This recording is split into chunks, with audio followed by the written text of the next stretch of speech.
Boa noite a todos. Bom revê-los, bom estarmos juntos outra vez para estudarmos a palavra de Deus, que tem sido o nosso propósito aí em todas as reuniões aqui da igreja e também especialmente nos domingos. Pode diminuir o meu retorno, isso. De maneira que nós estamos passando pelos 10, sem dúvida animado, participando desse projeto, e cada dia nós temos um tema, para refletir no tema e se debruçar sobre ele e orar em relação a esta proposta. E você sabe que hoje, o que temos proposto como 10 dias de oração, a temática deste dia, Paulo, é família, sabe? E eu acho que esse tema é muito pertinente, Davi, porque, sem delongas, abra a Bíblia, você trouxe? Abra a Bíblia, 1 Timóteo 5, eu acho que esse tema é muito pertinente, muito relevante, e eu vou te dar algumas razões pelas quais eu penso dessa forma, e vou usar a Bíblia para isso. Por que família é importante? Não é? Você deve ter passado um dia em família hoje, sim ou não? Não é, se não com ela completa, mas pelo menos uma pessoa, você falou com alguém, de maneira que família é um ambiente favorável e bom, sim ou não, Márcio? Claro que é. Então, 1 Timóteo 5, lá no versículo 8, o texto é um tanto contundente na afirmação, Eliane, porque não precisa de mais explicações, não precisa de uma exegese muito extensa para você entender o que está dizendo no texto. Olha que interessante. 1 Timóteo 5, verso 8, fala assim, ora, se alguém não tem cuidado dos seus, especialmente dos da sua família, ele negou a fé e é pior que o descrente. Eu vou reler. Ora, se alguém não tem cuidado dos seus, especialmente dos da sua família, em outras versões, dos da sua casa, ele negou a fé e ele é pior que o infiel.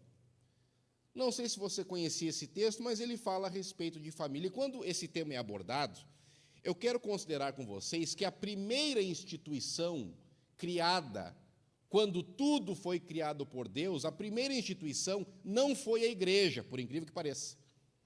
A primeira instituição fundada na terra, depois de Deus criar todas as coisas, não foi uma instituição financeira para sanar os nossos problemas, não foi um banco. A primeira instituição no mundo não teve que ver com, quem sabe, uma empresa de energia elétrica para cuidar da luz, ou quem sabe uma empresa tipo Corsã para cuidar de água e saneamento. Não foi nenhuma empresa, não foi nenhuma outra instituição, não teve nem a ver com igreja. A primeira instituição divina na terra foi a família. Com base em que eu estou dizendo isso? Ora, Deus criou homem e mulher os criou, deu um para o outro e colocou os dois lá como administradores de tudo aquilo que Deus havia criado. Ali está posta a primeira instituição divina, a família. Interessante dizer que Jesus valida esta ideia quando ele começa o seu ministério terrestre, onde? Numa festa de casamento. Ora, se a ideia de família não fosse cara para Deus, se a ideia de família não fosse importante para Deus, por que será que Jesus começaria o seu ministério em uma festa de casamento? Ora, casamento não traz uma ideia de família, sim ou não?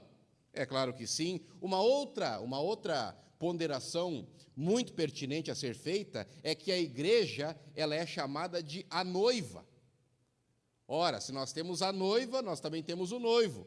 E se nós temos esses dois, nós temos um casamento. Logo, nós retomamos a ideia de família. Quando Cristo se apresenta como sendo noivo, a igreja é a sua noiva e esta união lembra a família. Ora, quando nós pensamos em família, nós devemos lembrar que toda a igreja, todos nós somos convidados e vamos para as bodas do Cordeiro. Sabe? A festa de casamento do Cordeiro, as bodas que Deus está preparando. E eu não sei se você percebeu, mas o nosso atual cenário de sociedade, o nosso atual cenário de mundo, nesse ambiente onde nós estamos vivendo, nesta época de mundo que nós estamos vivendo, a instituição familiar, esta que é cara para Deus, esta que é cara para Jesus, esta instituição que foi a primeira fundada antes de todas as outras, esta família está sob ataque. E por que eu estou dizendo que a instituição família está sob ataque? Olha, eu não sei se você já ouviu falar de um elemento chamado Karl Marx. O Karl Marx, ele defende a seguinte tese. Ele diz que a família é uma instituição burguesa. E, na verdade, a instituição familiar, ela nada mais é do que um ambiente burguês que promove, como é que é a palavra, como é que é o termo, que promove eu perdi o termo agora, mas que é algo para sufocar, para, quem sabe, oprimir, esse é o termo. A instituição familiar é uma instituição burguesa para oprimir aqueles que fazem parte deste núcleo. E ele continua dizendo, ele continua com a tese de que esta família, ela deve ser extirpada. Porque quando o núcleo familiar ele é desfeito, aí a ideologia que ele propõe para a sociedade pode ser implantada. Então você perceba que a instituição familiar, ela está sob grave ataque. Ele diz que a família deve ser extinta. Não é? Porque, na verdade, tudo é uma grande ilusão e que, na verdade, essa ideia de fidelidade conjugal é uma besteira, porque a família burguesa ela é naturalmente adúltera e tudo é um jogo de cena, mas que, na verdade, essa questão de amor, essa questão de fidelidade, essa questão de um para o outro, essa questão de educar os filhos com princípios e valores, tudo isso aí é conversa fiada, é ridículo, é banalidade. É isso que o Karl Marx defende. Se debruçar sobre os estudos dele, você vai encontrar isso que eu estou dizendo. Agora, a pergunta que eu te faço é, quando Deus pensou em família, Ele estava pensando em quê? Porque vimos que esse tema é importante na Bíblia. Quando Deus pensou em família, o que Ele tinha em mente? Qual é o projeto que veio ao coração de Deus quando Ele pensou neste projeto chamado família? Se Deus tem um plano para todas as coisas, porque Deus faz tudo com um propósito bem definido, porque sem que haja um propósito bem definido para aquilo que vai ser criado, isto não é criado porque Deus não erra. Então, se Deus criou a família, qual é a intenção dele para a família? Porque Deus é intencional. Qual é o projeto de Deus para a família? Porque Ele é um projetista. Qual é a intenção dele ao instituir este núcleo, essa célula? O que Deus pensa ao respeito do tema? Eu quero dizer a vocês, de forma breve, que Deus tem um plano para você e para a sua família, amém? E o plano de Deus para a nossa família, para a nossa casa, para o nosso lar, para a nossa instituição, não é que ela acabe, não é que ela sucumba a esse ataque ideológico que ela vem sofrendo atualmente. O projeto de Deus para a família não é que ela seja destruída, assim como a mentalidade marxista, progressista, humanista e todos os istas que você possa imaginar quer estabelecer. Não. Deus quer que a nossa família cumpra o propósito para o qual foi criada. Eu tenho aqui algumas considerações para elucidar esse ideal, esse projeto, esse plano, essa intenção de Deus. Eu quero fazer algumas ponderações, e a primeira delas, você pode até achar meio contundente, meio estranho eu falar, mas é preciso ser dito. Número 1, toda família que existe, necessariamente passou por uma relação heterossexual. O que isso tem a ver com família, alguém pode dizer? Eu vou repetir a frase e nós vamos falar a respeito. Toda família que existe atualmente, toda família necessariamente passou por uma relação heterossexual. Ora, o que é uma família? Uma família, ela não é uma ou duas pessoas, ou quem sabe três, dividindo um ambiente, dividindo a vida, não é? Participando das mazelas, sonhos e realizações daqueles com quem se convive, isto mutuamente, sim ou não? Isso é mais ou menos uma ideia daquilo que seja de família. Família é com quem você divide a vida, família é com quem você divide os sonhos, as expectativas, família é com quem você tem momentos felizes e tristes. Isso dá uma ideia do que seja família. Agora, para que haja um núcleo familiar, é preciso que haja algumas partes e algumas funções bem definidas e bem pré-estabelecidas. Para que haja uma família, alguns elementos fundamentais precisam existir. Caso contrário, essa instituição não pode existir. E você sabe que hoje a ideia é assim, a ideia de relação humana e relação, assim, para você namorar com alguém ou casar com alguém e para instituir a família, hoje a moda é relação aberta. E a relação mais aberta hoje, a proposta mais atual da sociedade é o trisal. O que é trisal? Sabe o que é trisal? Trisal é uma relação a 3 pessoas.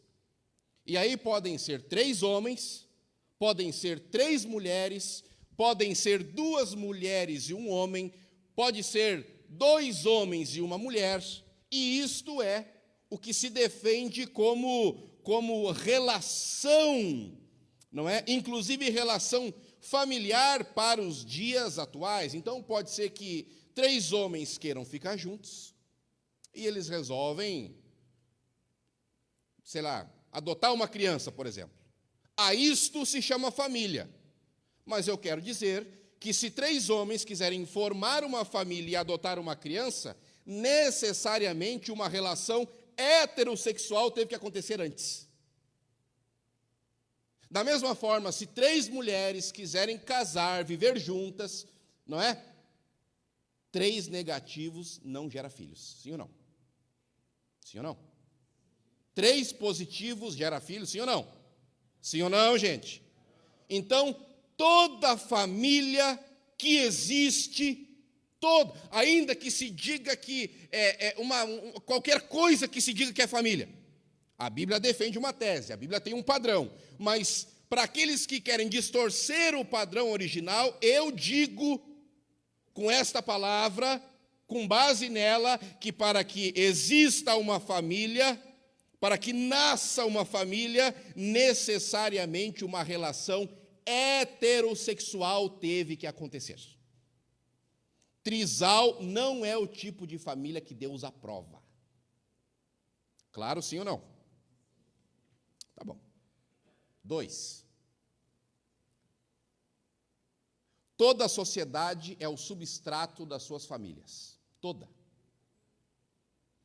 Você sabe que essa semana, não sei se você acompanhou o noticiário, mas eu acho que foi em São Paulo, o sujeito foi fazer um assalto, você deve ter acompanhado. O elemento foi fazer um assalto e aí ele ligou o celular para transmitir o assalto ao vivo.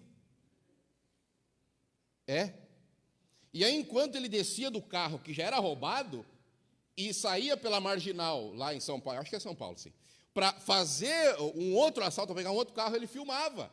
E aí, depois que ele tirou as pessoas de dentro do carro e saiu com o outro carro roubado que ele pegou, ele continuou filmando, e foi falando, e olha aí, estamos juntos, estamos aqui, tudo certo. Olha, aí teve um outro. Aí, essa semana, por causa de um jogo, eu acho, não sei se era um jogo de sinuca, um jogo de, não sei que jogo que era, que maldito que jogo que era. De quê? Sinuca, né? Acompanharam, né? Estava lá um pessoal jogando sinuca, aí uns perderam, aí eu não sei se foram caçoados, tá, beleza, foram embora. voltaram cada um com um revólver, um espingarda, mataram todo mundo que estava ali no jogo anteriormente. A chacina de Sinop. Essa era a manchete. Sabe qual é que é a pergunta que se estabelece numa situação como essa?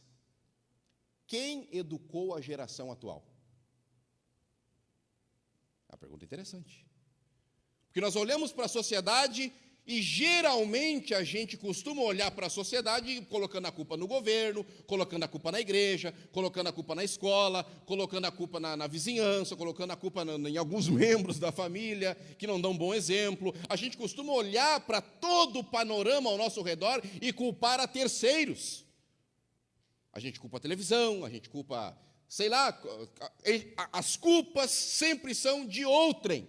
Mas a pergunta que se estabelece quando nós vemos uma sociedade podre, como está hoje, a pergunta é: quem educou os adultos de hoje? Quem educou? Para os adultos do passado.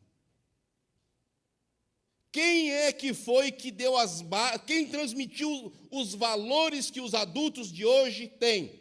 Ora, nós já falamos aqui, acho que foi uns 2 domingos atrás. Quem é que trouxe o celular? Trouxe o celular aí? Pega a mão, trouxe o celular? Eu duvido que aqui entre nós, todos nós, pelo menos 15 a 20 minutos por dia, usamos o celular ali, 15 a 20 minutos, todo dia.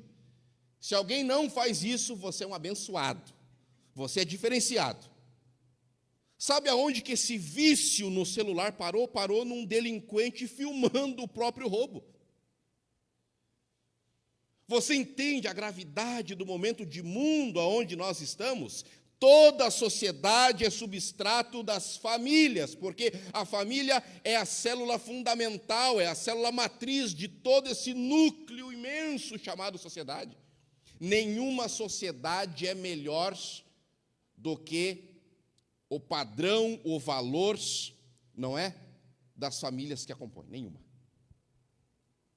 Terceira coisa, mudando agora um pouco o eixo daquilo que estamos dizendo, você sabe que, falando sobre a educação dos que foram educados e dos que estão sendo educados hoje para serem a sociedade de amanhã, eu quero dizer que a escola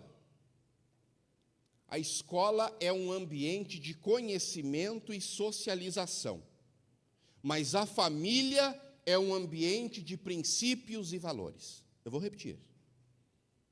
A escola, e eu falo isso por quê? Porque eu trabalhei numa escola durante algum tempo da minha vida. Eu até me formei para dar aula e tal, depois não segui a carreira e tal, mas trabalhei lá. E muita gente confunde a escola, que é o lugar onde se obtém conhecimento de matemática, português e etc., deveria ser assim. Muita gente confunde o ambiente escolar, que é um ambiente para conhecimento, informação e socialização. Muitas pessoas confundem este ambiente com um ambiente onde os filhos devem receber princípios e valores. Em nome de Jesus, do lugar onde o teu filho e o meu filho devem aprender honestidade, equidade, moralidade, compromisso, verdade, em casa. Mas muitas vezes a gente olha para a professora, olha para a escola, como já falei antes, olha para tudo ao nosso redor e diz: mas meu Deus, eu pago a escola olha como é que você está se comportando. Nós queremos transferir a responsabilidade que é nossa. Quem que é pai e mãe aqui? Nenhum filho será muito além daquilo que o seu pai e sua mãe é. Então não adianta querer transferir a responsabilidade, como já falei, para o governo, para a vizinhança, para a sociedade, para ninguém. Porque, em realidade, se a família é a célula da sociedade e nós temos uma sociedade torta hoje, alguém falhou. Alguém falhou. Muita gente querendo transferir a questão de dar valores em casa, querer ensinar em casa, aprender a como se obedece em casa, para a escola. É um grande engano. Sabe onde é que o teu filho tem que aprender como é que um homem trata uma mulher? Dentro de casa. Sabe aonde que a tua filha deve aprender como uma mulher se comporta em relação ao homem? É dentro de casa. Sabe aonde que os nossos filhos devem aprender a devolver um troco quando foi dado a eles a mais? É em casa. Sabe aonde que os filhos devem aprender a dizer muito obrigado? Não, agora não quero. Sabe aonde que os nossos filhos têm que aprender a dizer desculpas? Sabe aonde que os nossos filhos têm que reconhecer quando erraram? Dentro de casa. Quantos me entendem podem dizer amém? Ó misericórdia. Então, já estamos no fim. O tema é muito vasto, da família é muito vasto. Mas o que se sabe? Que a família é um projeto de Deus. Então a sua casa não está posta por acaso. Não foi por acaso que a Regiane casou com o Leandro, não é por acaso. Tem um propósito. Não é por acaso que a Josi casou com o Igor, não é por acaso. A família, ela obedece a um projeto de Deus. Nós sabemos que esta família está sob ataque.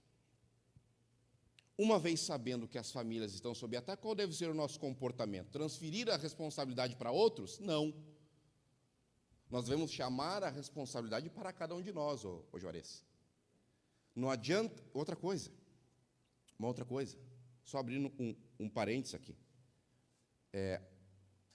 Todo filho espera que os pais sejam seus exemplos, todos. Fecha parênteses. Não adianta se reclamar de ninguém ao redor enquanto nós em casa não damos o exemplo. Não é verdade, Paulo? A família é um projeto de Deus. A família está sob ataque. A família, na visão de Deus, obedece a um padrão. Qual é que é o padrão de família que eu defendo? Eu não estou falando aqui de outros padrões que tentam implantar, porque nós estamos transmitindo. Então, você não venha deturpar a minha palavra aí. Mas o padrão que eu defendo como família é o original que a Bíblia apresenta. Homem, mulher e sua prole. Esse é o padrão de família que eu defendo. Existem outros sendo postos. Mas existem muitas realidades diferentes. O padrão que eu defendo é homem, mulher e sua prole numa relação monogâmica heterossexual. É isso que eu defendo. O original de Deus. É isso que eu defendo. Para finalizarmos, Jesus quer construir famílias fortes para fazer da sociedade um ambiente que reflita a grande família celeste que há. Vou repetir. Deus quer construir na terra famílias fortes, por quê? Porque Ele deseja que as famílias da terra reflitam a família do céu. Você sabe que... Tem música ambiente aí, meu filho? Obrigado. Você sabe que há um texto... Abre em Apocalipse 3:20, abre aí. Apocalipse capítulo 3.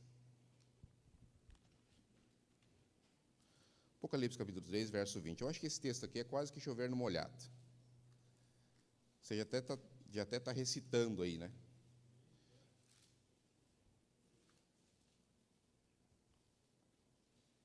Apocalipse 3, verso 20.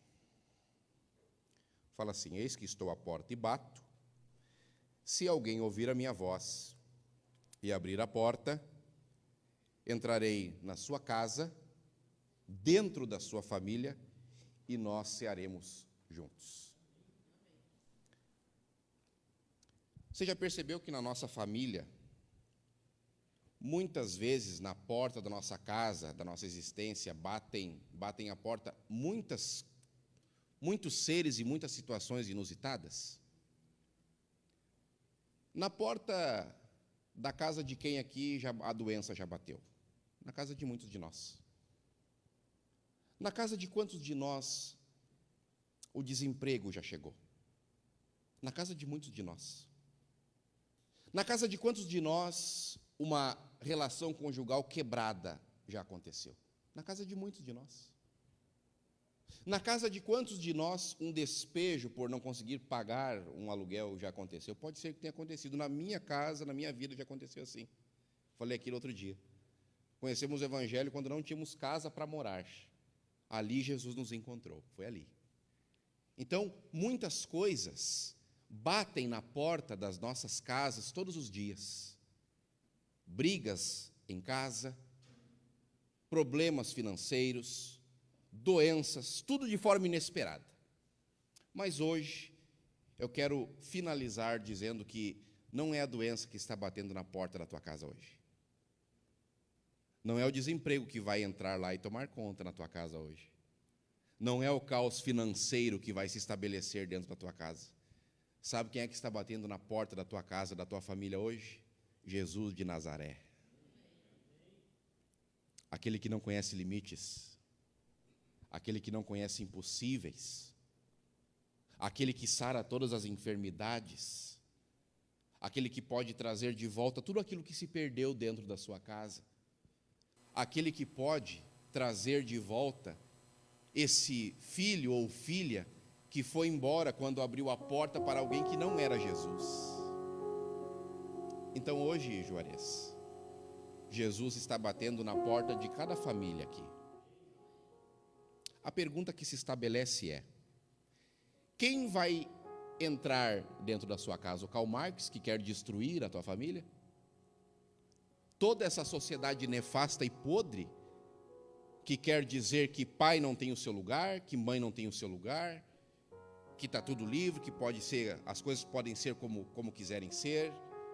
Quem vai entrar na tua casa hoje? Eu te faço um convite.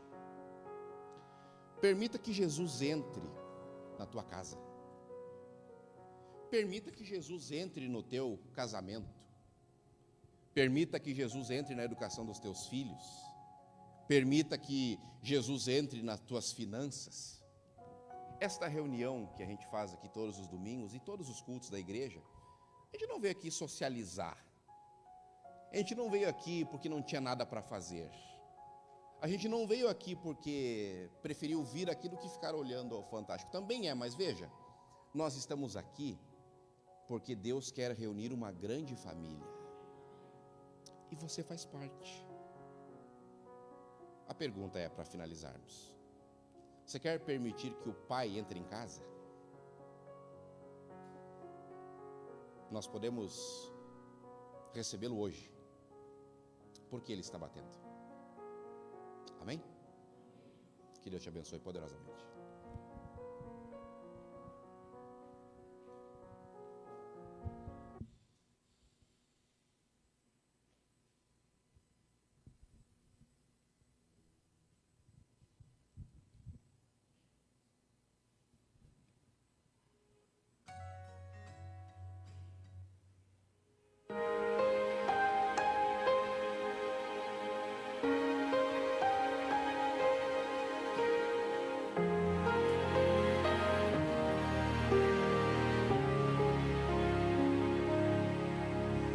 Eu tenho um bom pastor que me leva para andar nos pastos de sua glória, nas fontes transbordantes de sua graça.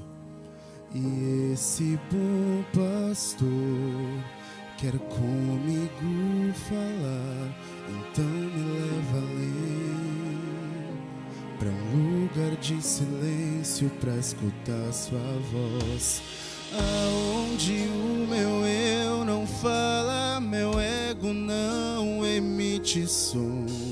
Não há ruídos pro pecado, só um silêncio bom. E quando esse pastor fala, eu posso ouvir com nitidez. Sua voz ecoa no silêncio, no relacionamento com meu ser. Fala, quero escutar. Estamos nós a sós no ambiente do altar, no lugar da comunhão. Silencio o meu eu, vou caminhando, me guiando pela voz de Deus. Meu pastor não vai deixar nada faltar.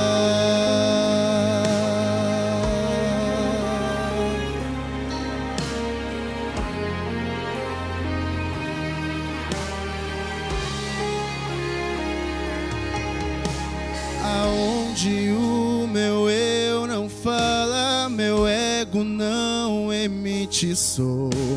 Não há ruídos pro pecado, só um silêncio bom. E quando esse pastor fala, eu posso ouvir com nitidez. Sua voz ecoa no silêncio, no relacionamento com meu ser. Fala, quero escutar. Estamos nós a sós no ambiente do altar, no lugar da comunhão. Silencio meu eu, vou caminhando, me guiando pela voz de Deus. Meu pastor não vai deixar nada faltar.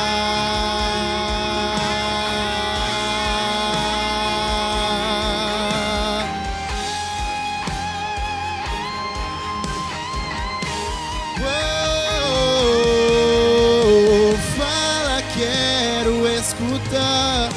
Estamos nós a sós no ambiente do altar, no lugar da comunhão.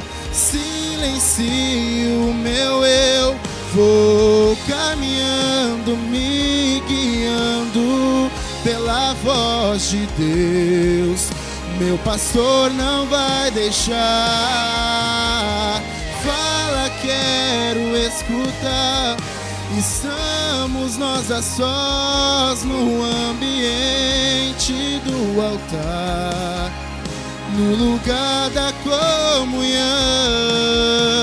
Silencio meu eu, vou caminhando, me guiando pela voz de Deus. Meu pastor não vai deixar nada faltar. Meu pastor não vai deixar nada faltar.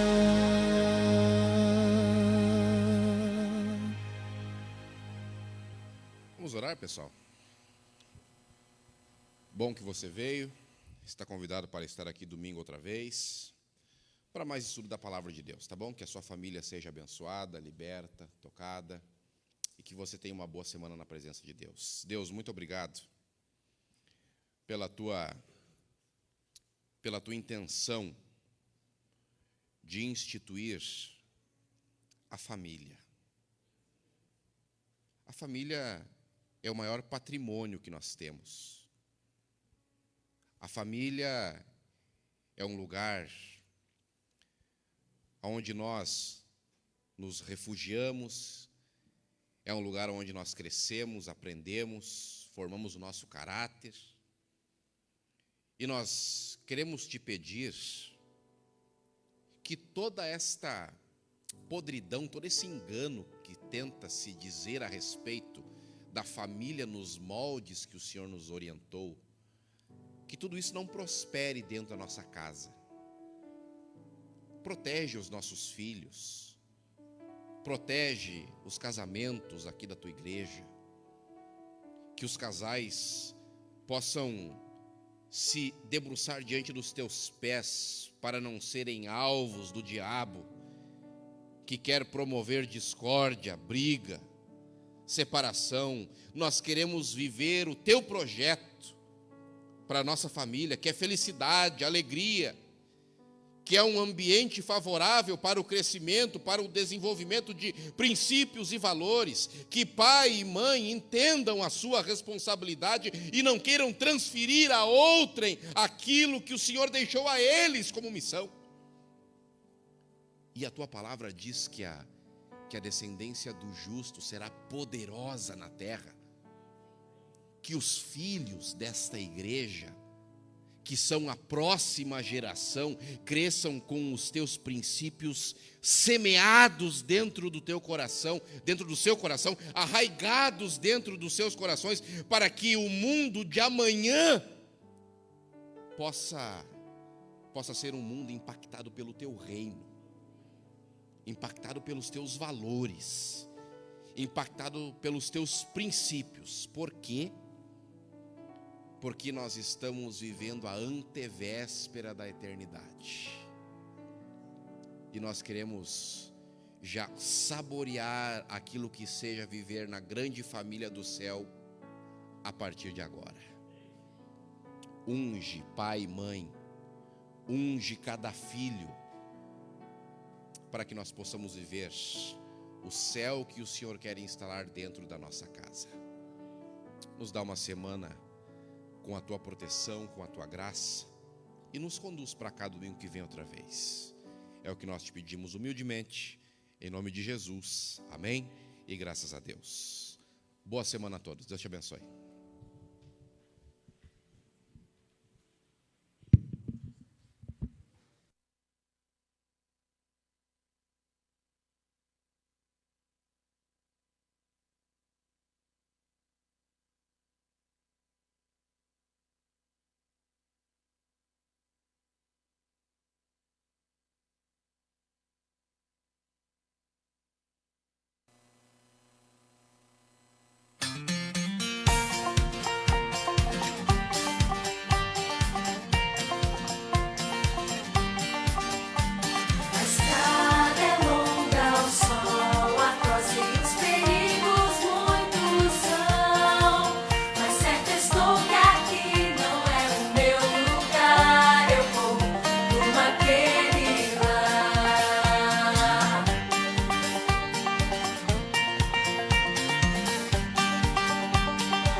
Meus amigos para sempre.